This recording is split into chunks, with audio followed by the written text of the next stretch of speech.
You guys just know how to get lost in His presence.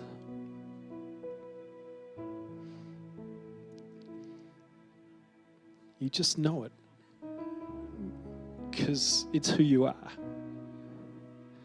There's no putting on a show, or because it just comes out of the integrity of your walk. And I just want to encourage you this morning. You know, don't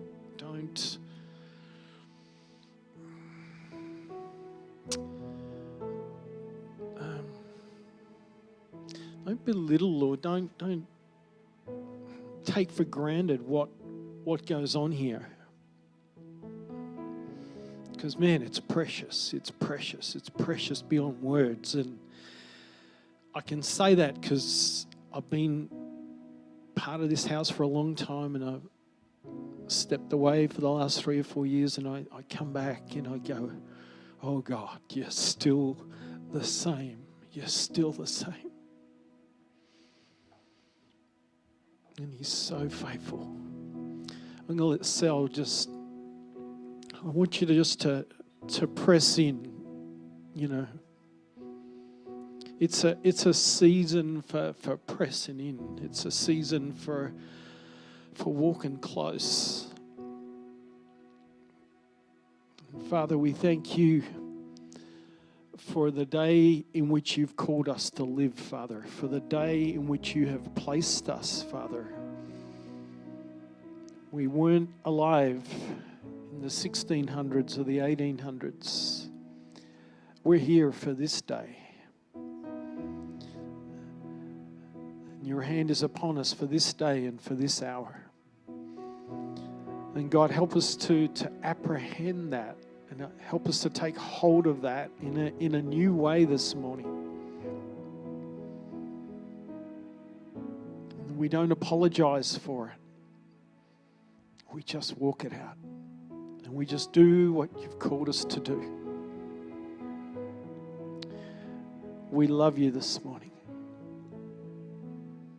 Well, it's good to be here this morning. I don't know where we're going to go, but we'll just see what happens, all right? That's all right. I was just looking at Michelle, and Michelle, I remember all those years ago we had Patricia Bootsma come and speak, and Patricia has this word in the service, and she said, I feel like there's somebody here that needs to start, or is thinking about starting a business, and I want to tell you it's a God idea. And then I remember talking to Michelle afterwards, and she said, that's me. I've been thinking of starting a business. And all these years later, look what the Lord's done. Hey, that's all right. So just awesome. So great to see you. That's all right. It's all right. It's so encouraging, you know, those words that you look back to sometimes and you go, wow, just a little word, and it's grown. It's grown. It's grown, this little seed. We are living in incredible days. If you hadn't realised it, let me tell you, we are living in tumultuous days, uncertain days, troubling days, and incredibly exciting days, all at the same time. And I think it's almost 12th. Yeah, I think October, November. It would have been October, November 2019 was kind of the last time I was really part of the furniture here, and we got married in November 2019, which is kind of crazy, coming up to 4 years, which is like nuts, you know. It's like, how did that happen? And I don't know about you, but we've been just trying to really walk with the Lord in this season, and really trying to pay attention to what He's saying and what He's asking of us, in probably a way I've never, always have, but really like getting this sense that I really need to just stay right with where God's at. and Rose taking Daddy's hand, and I don't want to take a step without him. And I feel like we're in such critical days that just every single step we take, every decision we make, and da da da da da. And I know this saying out there, that's like, if the Holy Spirit doesn't move, I'll move the Holy Spirit. And I think right now that's not a wise thing to be doing. I think right now it's like, okay, God, do I go that? Do I take that next one? And do I take that next one with real prayer, with real counsel? Sometimes people around us, and we go busting off. But I tell you, there's great advice out there, support, wisdom. Sal and I got engaged in the middle of 19, and we were thinking of getting married in 2020, and all of a sudden it was just like, no, there's this sudden urgency that we both felt. It's like, and I take my time with it, and so then you start, God, is this quick? This is so quick. This is so quick. And then I talked to a few people. Are we being ridiculous? Is this a stupid idea?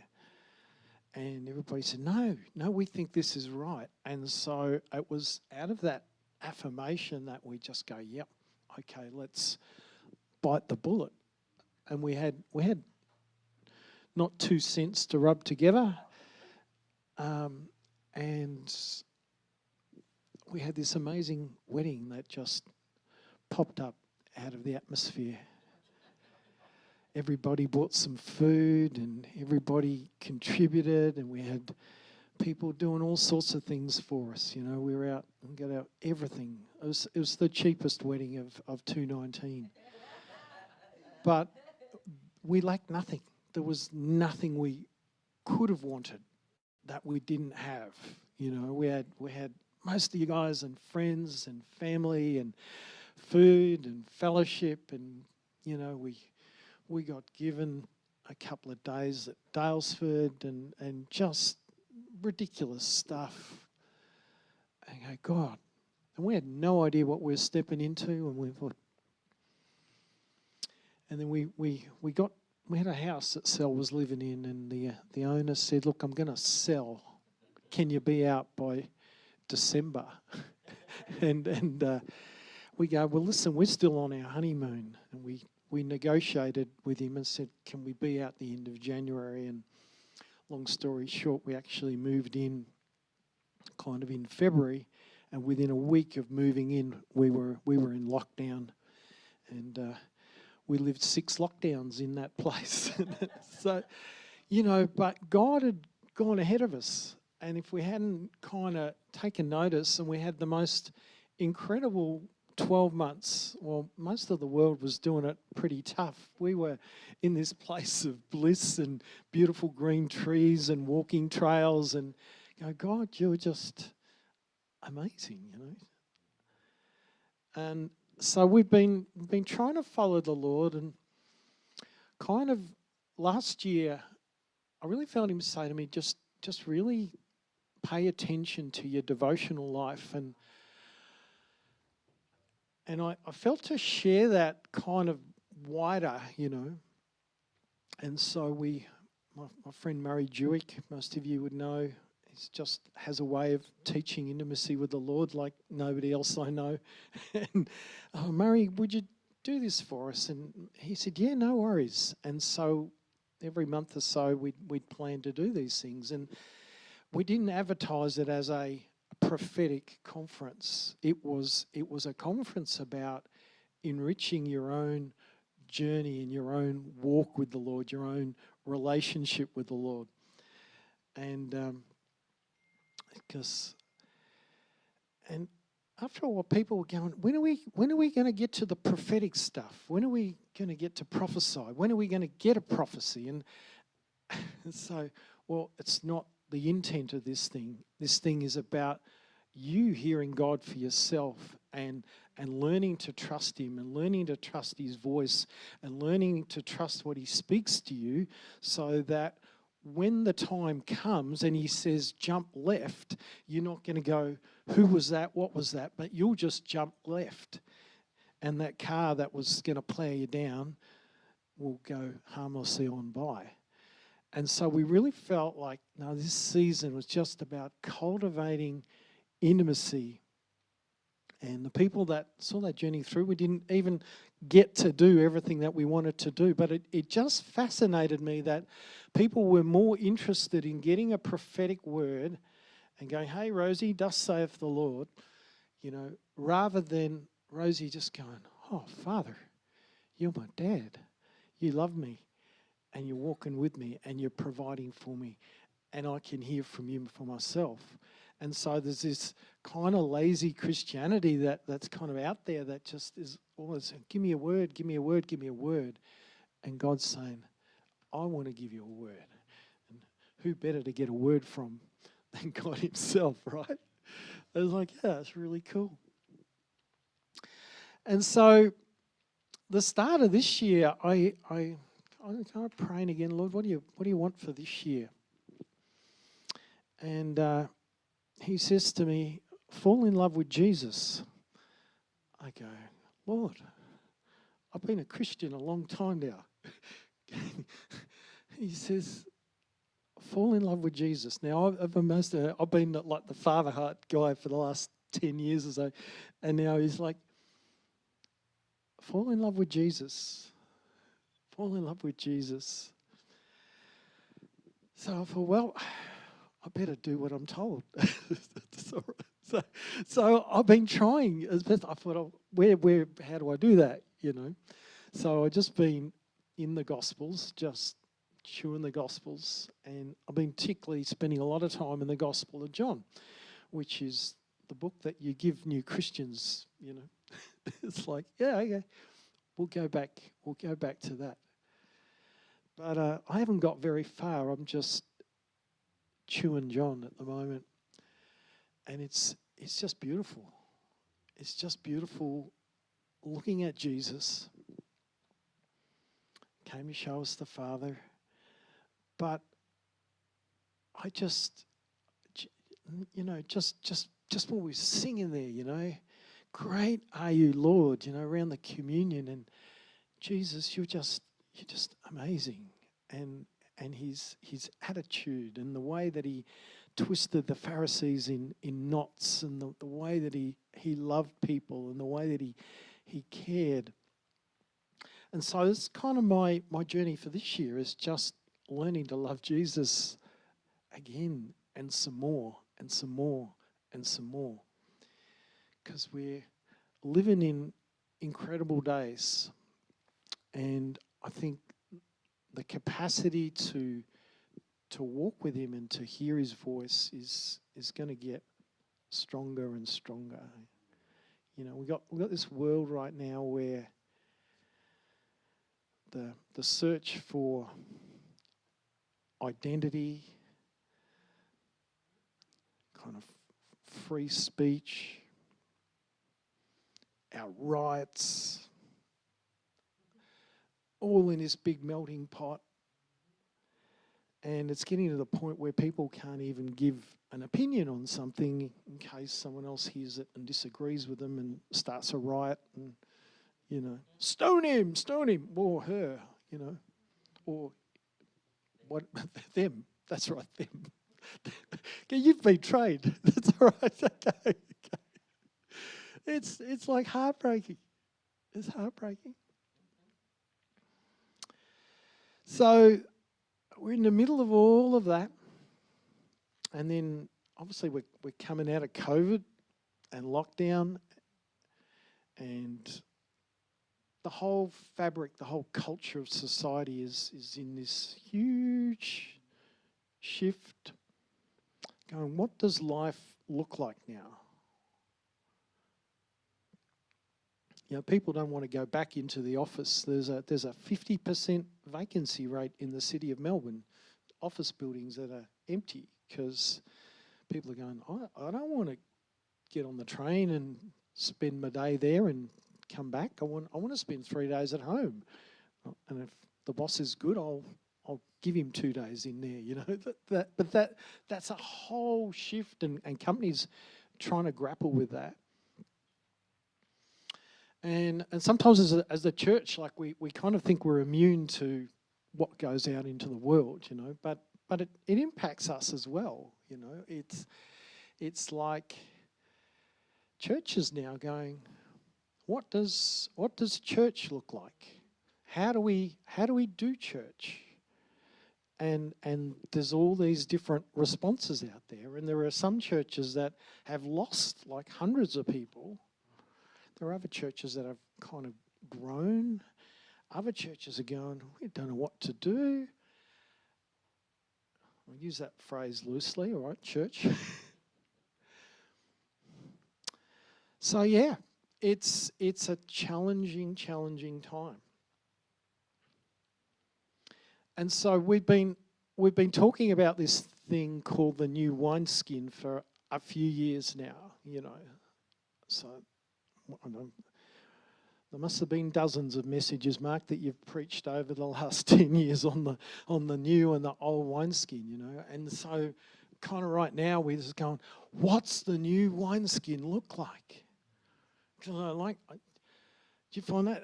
And in trying to walk with the Lord in this season, it's like, God, I don't know what to do. Like, have you got something for me to do?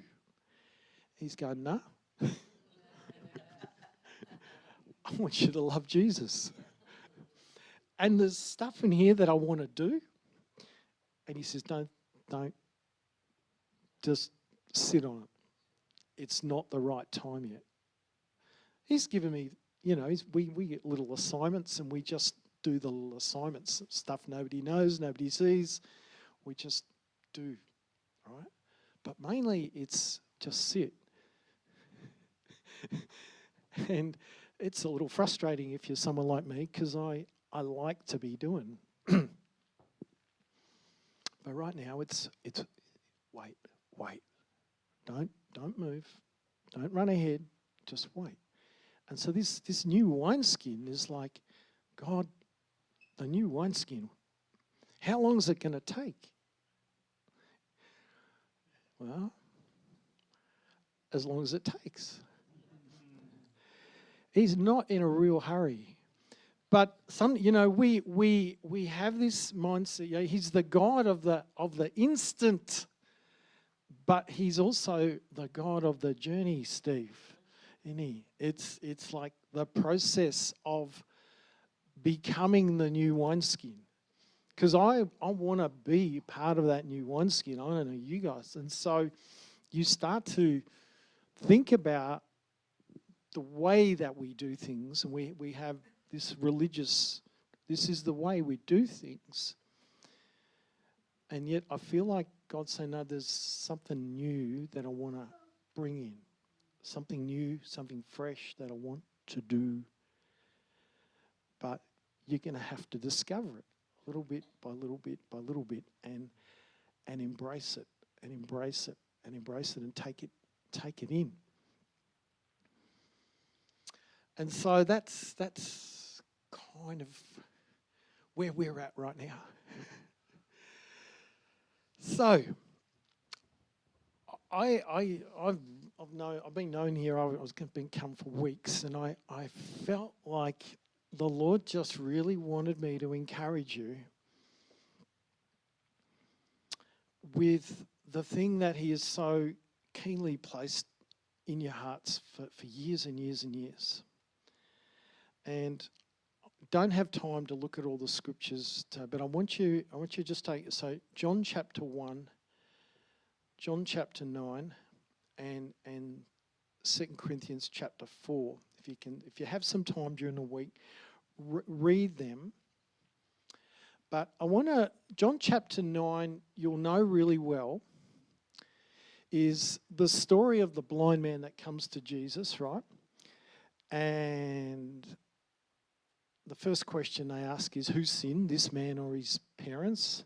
Right? Great question, and we won't go down that rabbit hole. then Jesus makes mud, puts it in the man's eyes, and he says, now go wash yourself. And he comes back seeing. And then the scribes and the Pharisees, what's gone on here? This man wasn't really blind.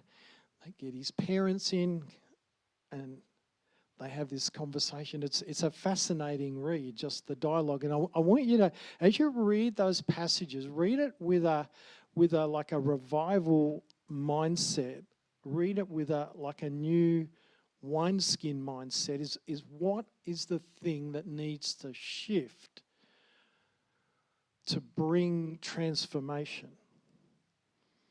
And these Pharisees just had so hard in their heart that anything coming from Jesus they weren't interested in, and they started having a go at him. And are you one of his followers as well, right? And so this dialogue takes place. So I want to read John 9:35. So Jesus heard that they had thrown him out. So this is the blind man he's talking about. And when he found him, he said, do you believe in the Son of Man? Who is he, sir? The man asked. Tell me so that I might believe in him. And Jesus said, you have now seen him. In fact, he's the one speaking to you. Then the man said, Lord, I believe. And he worshipped him. And Jesus said, for judgment I have come into this world, so that the blind will see, and those who do see will become blind. That's a profound thought right there. For judgment I have come into this world, so that the blind will see, and those who see will become blind. And some of the Pharisees who were with him heard him too, saying, and they asked, what are we blind to? And Jesus said, if you were blind, you would not be guilty of sin. But now that you claim you can see, your guilt remains. So John chapter 1 is just a great passage. You know, he came unto his own, and his own received him not, right? They couldn't see who he was. They couldn't receive who he was because he didn't come in the package that they were looking for. He didn't come as the all-conquering king. He came as a humble servant. And these miracles, they just, every time. What's he doing? He's healing on the Sabbath again. How can he do that? How can he say he's from God and he's healing from the Sabbath? He's breaking the law. And so they had a theology that you couldn't work on the Sabbath. And so Jesus will even mess with our theology to get us to see something that we couldn't see before.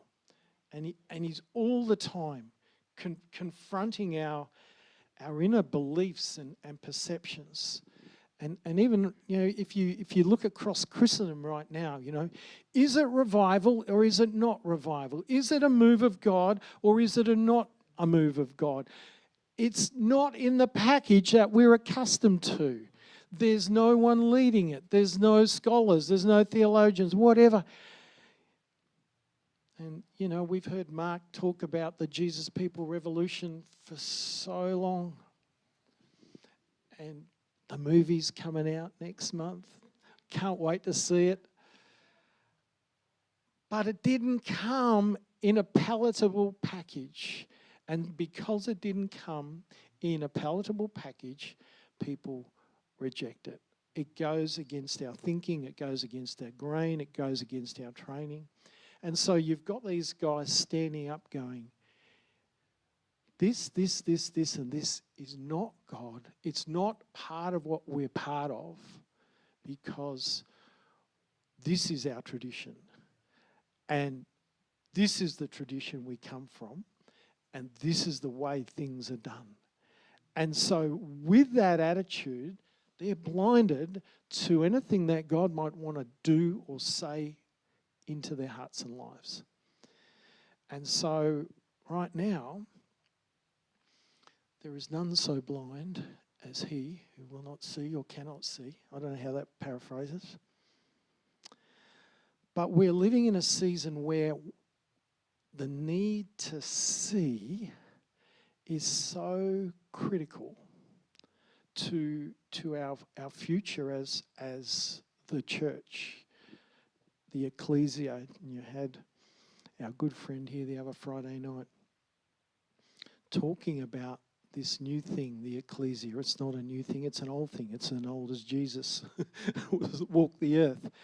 But there's a reformation happening to the fabric of the church.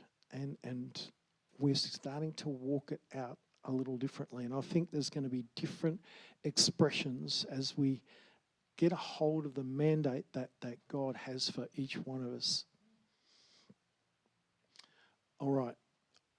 2 Corinthians 4, verse 3. If the good news we preach is hidden behind a veil, it is hidden only from people who are perishing. Satan, who is the god of this world, has blinded the minds of those who don't believe. They are unable to see the glorious light of the good news. They don't understand this message about the glory of Christ, who is the exact likeness of God. You see, we don't go around preaching about ourselves. We preach that Jesus is Lord, and we ourselves are servants for Jesus' sake.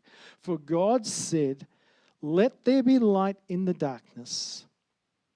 He's made this light shine in our hearts so that we could know the glory of God that is seen in the face of Jesus Christ. And we now have this light shining in our hearts, but we ourselves are like fragile jars containing this great treasure. That makes it clear that our great power is from God and not of ourselves. So Jesus is the light of the world. He's come as the light of the world. And sometimes we think that declaring that, showing that, displaying that, manifesting that light, and people are going to come running. But the fact is they're blind and they can't see. And so there's this conundrum. So Jesus, you're the light of the world, and yet people can't see. Any amount of preaching, teaching, witnessing, praying, if they can't see, they can't see.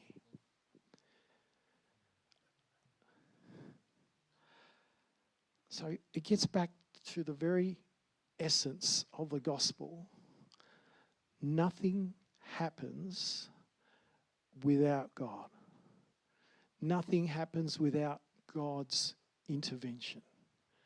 God so loved that he gave, but also God so loved that he opened the eyes of the blind. So going back to John chapter 9, what do we see? We got Jesus heals a blind man. He heals him, physical eyes. He can see. He goes back at the end, he has a conversation with him, and the blind man says, "Who is this man?" And Jesus says, "You're talking to him." And so the miracle was that the man could see, and then when he encountered the light, he could see the light, and transformation occurred in his heart. So the grace of God was to send, but also to heal blindness. And it's a very simple thought. I feel like we're supposed to be, we're praying for revival, right? We're praying for an outpouring of God's Spirit. We're praying for renewal. We're praying for all sorts of things. But I think one of the things we really need to be praying for is the healing of blindness, spiritual blindness. I don't know if you can talk to some people and you think you're getting through, but unless God heals their blindness, I don't know, suddenly the lights go on, but it takes people to see. And so coming back to us, Sal and I, as we've prayed over the last 3 or 4 years, as we've got very specific with our prayers, very specific with our prayer requests in that sense, that come out of worship, is we see answers to very specific things. And so if we have need, we can present and answers come and responses come because there's a specific request. And I think sometimes, I'm just putting it out there, I'm just going, we're just going, God, the young people here, how are these young people ever going to come into a place of encounter with you? And it's the grace of God that will lift the scales off their eyes, that will allow them to see. So Corinthians says the God of this world has blinded their eyes. And you've got to look across the spectrum right now, and most of what's going on defies logic in any way that you would define logic. But they're blinded. Like it appears logical to them, right? 1 + 1 is 500. That is appearing logical. But it's not. The God of this world has so blinded them. 1 + 1 is 500. And they jump to these incredible conclusions because the God of this world has blinded their eyes. And so I feel like the challenge for us as the body of Christ is to begin to really pray. Yeah, we need revival, and I think most of revival is happening in a church context. People that have lost their first love are being revived and running to altars. But we need to pray. Say, God, that person, I am praying for that person that you would allow him to see. I'm praying for that girl, that lady. Allow them to see. Allow them to see. Let your grace and your mercy allow them to see. And so I wanted to just this morning just go, guys, what is here, what is planted here is incredible. And to walk back into this place of his presence is just the most beautiful thing. And so don't take that for granted, but also the mandate that comes out of that is out of your intimacy with the Lord.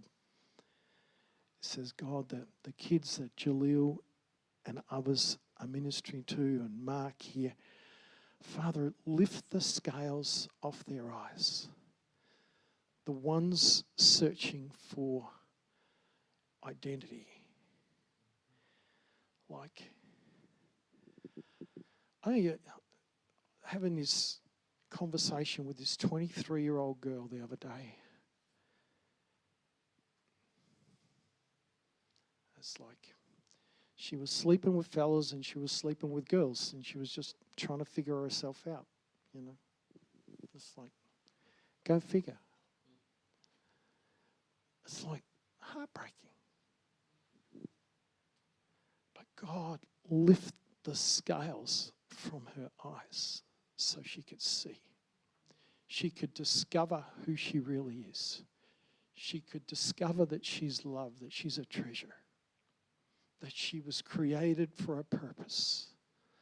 God, in your mercy, allow the scales to drop off their eyes. And I want to just kind of drop that on you this morning. It's kind of the guts of what I want to say is continue to pray. Continue to seek God and get really specific about the people that are coming in and out of this building during the week. And maybe talk to Jaleel and just we're gonna really lift them up and say, God, take the scales from their eyes. Yeah. Mark, we've reached 12:10, and I was only going to speak for a short time. Sal, could we do maybe one song, and then if you need to go, feel free to go. But I just feel like I want to just spend a couple of minutes in prayer. And if there's someone, I'm just going to open the microphone up. If you want to pray into that, Lord, the new wineskin, the church taking its authority. And I tell you, no amount of protesting, banner waving, placarding is going to transform anybody. It's not by might, it's not by power, it's by His Spirit. And that has never changed. It's His Spirit hovering over the face of the darkness. It's His Spirit that comes and witnesses with our spirits that we are His children, and by which we cry, Abba, Father. It's His doing. Everything is His doing. It's Him that called us.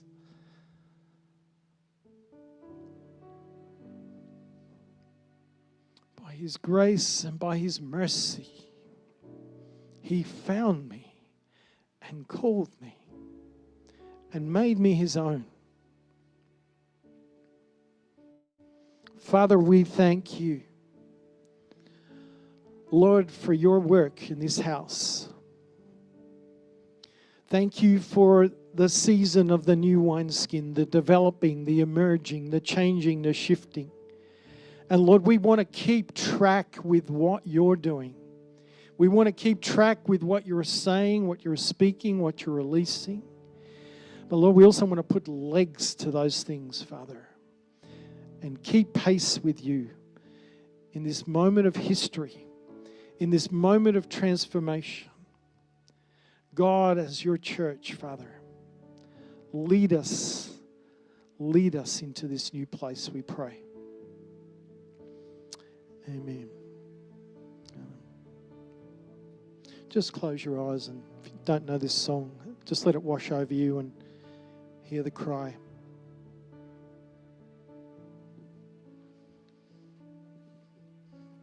A spirit sound, rushing wind, fire of God, fall within.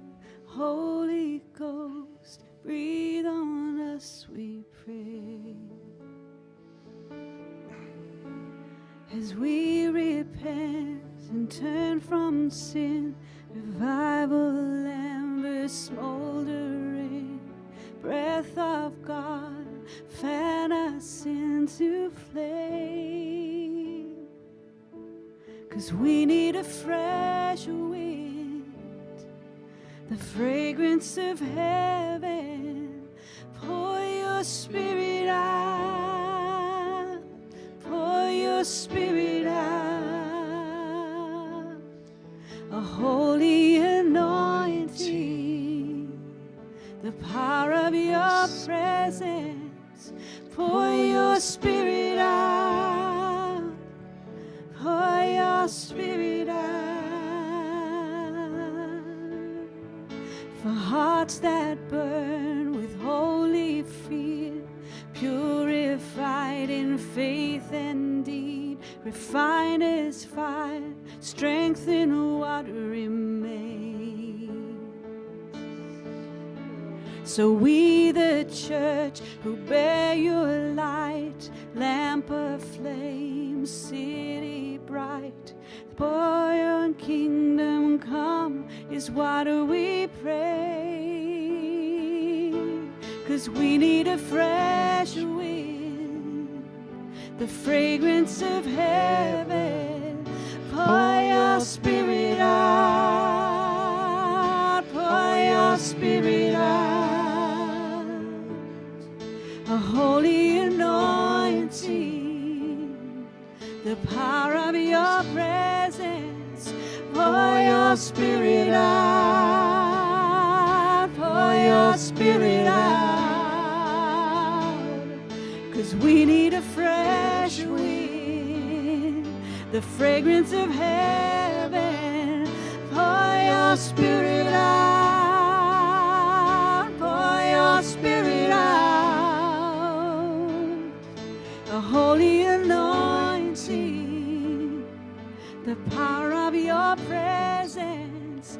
Pour your spirit out, pour your spirit out, pour your spirit out, pour your spirit out, pour your spirit out, pour your spirit out, pour your spirit out, pour your spirit out, pour your spirit out, pour your spirit out, pour your spirit out, pour your spirit out, pour your spirit out, pour your spirit out.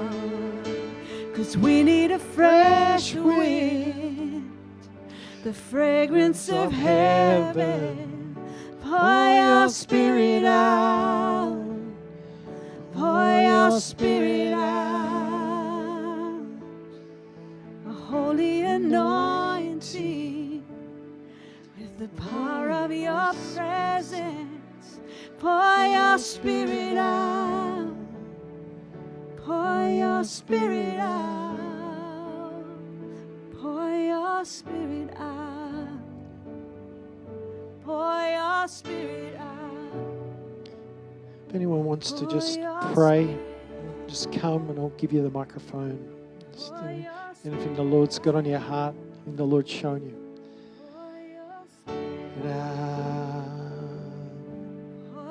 Spirit out. Father, I thank you for this house. I thank you for the journey of this house. And I thank you for the new season, God, that it is stepping into, Father. God, a season of greater authority, a season of greater anointing. Father, a greater harvest, God.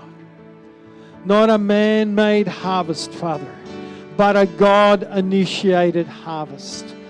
A harvest that begins and ends with you so that you would get the glory, Father. And God, I pray for the young people, Father, that come in and out of these doors. Father, lift the scales from their eyes so that they would see. That they would see. They would be able to taste and see that you are good. Father, lift the scales from their eyes, God. In your mercy we pray. God, we bind the God of this world that has blinded their eyes to prevent them from seeing, to prevent them from knowing, leading them astray. God, in your mercy, that you would reach down, you would touch their eyes, God. Touch their eyes. Allow them to see. God, even this week, God. God, I thank you. There would be encounters with you as a result of being healed in their vision. Father, I pray for us as a church, God, those that have been walking with you for a long time. God, allow us to see the thing that you see. Father, allow us to look beyond our own traditions and beliefs and things that we deem important, God. God, we want to catch your heart for the things that are important to you in this hour, God. The thing that is your priority for this season, Father. Help us, God. Help us. Help us, God. Break us out of our stagnation and our complacency and our religiosity. God, we pray, set us free to be men and women that respond to your voice, to the leading of your Spirit, God. Pour your Spirit out. Thank you.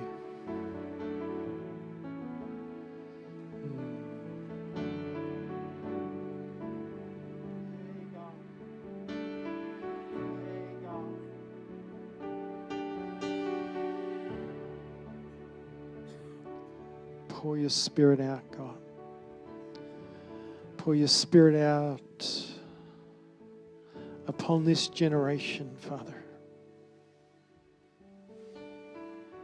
Have mercy, God. Have mercy, God.